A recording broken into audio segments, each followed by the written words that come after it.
Corey Webster kicks it out to Kahudi. Boris Diaw, ang kanilang big man who's listed as a guard in FIBA, on the FIBA page. We know he can play center as well.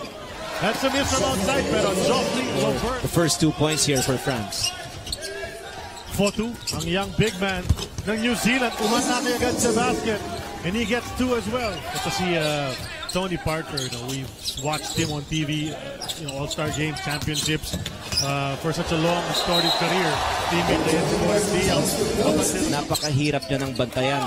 At nung game natin, 2 days ago, he was also making shots from the outside. Kaya hindi mo talaga alam kung ano yung stability sa kanya. Ty Webster, powerful broadband. Not a very tall team itong New Zealand. Their average height is only 6'5". But they are very good sa binibigay sa kanya ng kanyang coach. Parker, to the hoop. Nakuha ng dalawa. Get away siya na ganun kagabi for easy layups and dunks. He knows how to work weak side movements. He cuts so strong to the basket. Time pa sa clock. 5 seconds. Sabi ni Ty Webster. Passes over to Fotu. Tipped away. Having trouble controlling it, but gets the shot off in time. Off the glass. Just a Galing ka na. Swerte ka pa. Oo, hirap depensahan nun.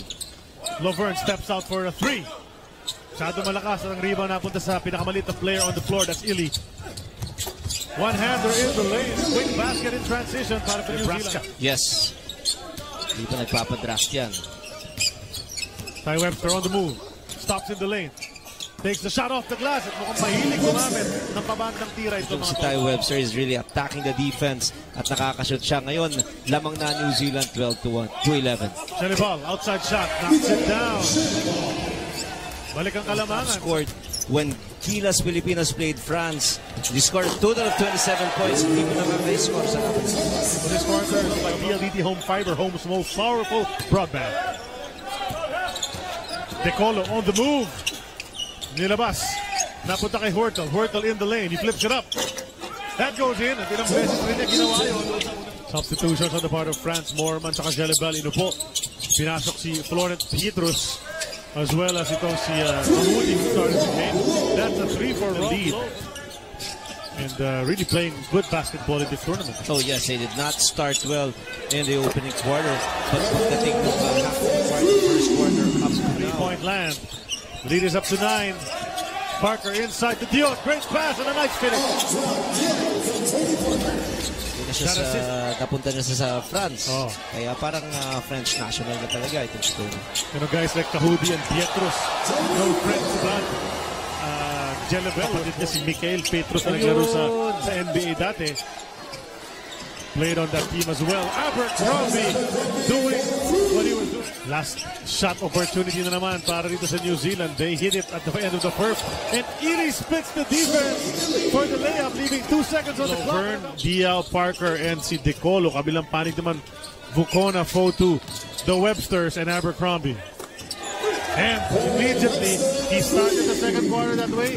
6 points already for Webster, but a big way for them once again to start this third quarter.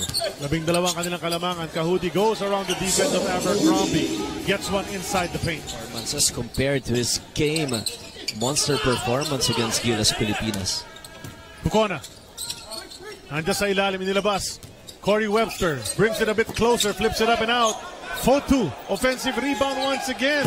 And you give these guys a chance, they will hurt you. That's another 3 from Corey New Zealand. Even if they miss their initial attempt, they're always there to get the offensive rebound. At pagdating sa pangalawang tsansa, tumatakas yung kanilang kumpiyansa and Decolo. However, Decolo, there's a double. Hindi tinuloy ni Ty. And so Decolo goes all the way in. And that's 2 baskets in a row. That is sa mga teams na mababa yung record. Yes. Here's Nando Decolo, baseline. Goes over to Jelebel. That's a 3-pointer from the right. Overshoots Corey Webster. Nakakuha ng rebound. Chance to go back. Double-digit lead para sa New Zealand if they score on this play. Rob Lowe, 3. And he brings it back to 11. Rob Lowe, talawang 3 points na ang kanyang tinitira sa laban natin. Jelebel. Inside, goes out to Tilly. Tilly the jumper. He knocks that one down. 40 seconds to go in the third quarter. Decolo kicks it out to Jelebel.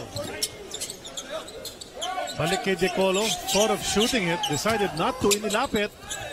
And a short flip. He gets another basket. Last second shot time na naman.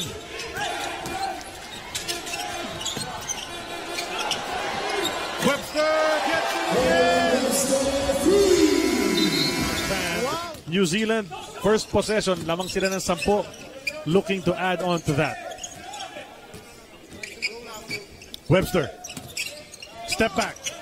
He knocks that down again, so he ends the third and starts the fourth this time. Lead for New Zealand. Alam mo, this guy reminds me of CJ McCollum, yung naglalaro sa Portland Trail Blazers. Ang galing, especially with the ball. Yung kanyang movements and kanyang... Huertel with the ball.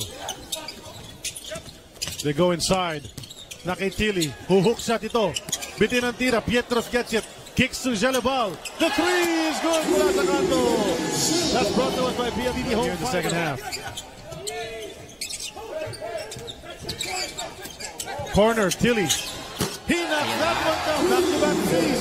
Para sa French. Three-point shot brought to us by PLDT Home Fiber. Huertel. Iniwan para kay Tilly. This is pass. 12 seconds to shot clock. Ely in the paint. Might be a turnover. Yes, it is. Gelabal up ahead to Huertel. Iniwan para kay Gelabal.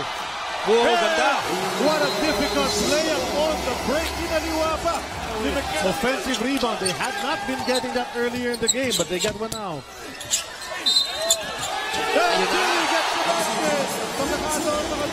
Down the wire ang mangyayari dito, Coach Rai. Well, this is the level of basketball we are seeing. There hasn't been a blowout in this tournament so far. Such thing as an opening game here in international competition dahil yung pride ba ng isang bansa yung makikita mong namamayani. At para sa basketball-loving Filipino fans, come and watch the semifinals and the finals because you will see Pitan Dumiscarte coming off that bench sa tagal na nakaupo. Dinagdagan ng kalamangan, 8 na. yung sayang yung opportunity kasi ng mga Pilipinong makapanood ng world-class basketball. Ayun, follow-up jump mula kay Isaac Fotu. Isipin mo lang to, Coach. Sumabay ang gilas sa dalawang koponan na ito. At sila naman, talaga eh. Di ba? Yung Pilipinas, maganda pa rin ang kinabukasan natin dito. Look out! Malamang, yung laban kahapon, 25 eh. Hindi nakaramdam itong si Ty Gibson at Ty Webster ng depensang Pilipinas. Corey Webster bumaseline, bumalik, flips it up, at finally nakakuha ng basket. That was a long dry spell for the Tall Blacks. But the ball stays with the Blues, and Decolo, nagnakaw, a play attempt sila, blew up in their faces, but only 38 seconds to go. 7 points hinahabol ng New Zealand. Ty Webster, bumaseline, goes to Kuya, Corey, the three is good! Not taking any chances. Was ahead of this game, probably 75, 80%. That is correct. Maybe more. They were even on top by a margin as big as 13 points, but enter the fourth quarter, it was all France. Ty Webster, medyo na-shot down sa larong ito. Not quite the same performance. That's another miss, and na-secure na ni Decolo ang rebound. And France will lead at the end of 4 quarters. And top bracket B dito sa FIBA OQT, a 7 points for each other. Itong dalawang koponan na ito. We'll take a break, and we'll end this when we come back.